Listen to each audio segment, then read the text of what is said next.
एक घना जंगल था जहाँ तरह तरह के जानवर रहते थे। उसी जंगल में एक छोटा सफेद खरगोश जिसका नाम बिन्नी था और एक नन्ही चंचल चिड़िया जिसका नाम मीना था, रहती थी। दोनों की दुनिया अलग थी। बिन्नी जमीन पर तेज दौड़ता था तो मीना आसमान में उड़ती थी।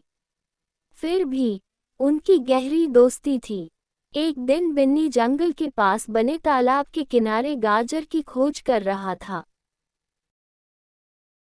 तभी उसने देखा कि एक चिड़िया अपने पंखों को फड़फड़ाते हुए नीचे गिरी। वह दौड़कर उसके पास पहुंचा और पूछा, क्या तुम ठीक हो? मीना ने आंसू भरी आंखों से कहा, मैं उड़ते उड़ते एक पेड़ की शाखा से टकरा गई। अब मेरे पंखों में दर्द हो रहा है। बिन्नी को बहुत दुख हुआ। वह मीना को अपने छोटे बिल में ले गया और हरी भरी घास से एक नर्म बिस्तर बनाया। उसने मीना को ताज़ा फल खिलाए और उसके पंखों को प्यार से सहलाया। धीरे धीरे मीना ठीक होने लगी। अब मीना और बिन्नी हर दिन साथ समय बिताने लगे।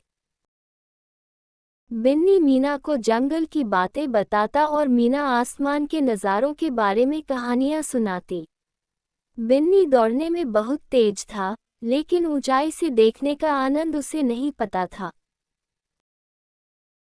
मीना ने उसे बताया कि ऊपर से जंगल कितना सुंदर दिखता है।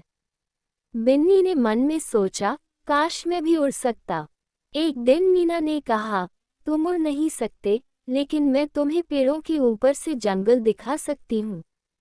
उसने बिन्नी से कहा कि वह एक ऊंचे पत्थर पर चढ़ जाए और फिर वह उसे अपनी पीठ पर बैठाकर हल्का उड़ने लगी। बिन्नी बहुत खुश हुआ और बोला, अरे, ये तो बहुत मजेदार है। एक दिन जंगल में एक बड़ा शिकारी आया। उसने अपने जाल बिछा दिए और कई छोटे जानवरों को फंसा लिया। दुर्भाग्य से बिन्नी भी उसमें फंस गया। वह जितना निकलने की कोशिश करता, उतना ही फंसता जाता। मीना ने ये देखा और तेजी से उड़ते हुए अपने दूसरे पक्षी मित्रों को बुलाया। सबने मिलकर शिकारी पर हमला किया, उसकी टोपी और सामान गिरा दिया, जिससे वह घबरा गया और जाल छोड़कर भाग गया। मीना ने अपनी चोंच से जाल काटा और बिन्नी आज़ाद हो गया। बिन्नी ने खुशी से कहा, मीना, तुमने मेरी जान बचा ली। तुम सच्ची दोस्त हो। उस दिन के बाद बिन्नी और मीना की दोस्ती और भी मजबूत हो गई।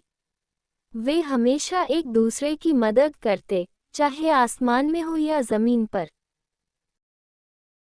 इस तरह एक खरगोश और एक चिड़िया की दोस्ती जंगल में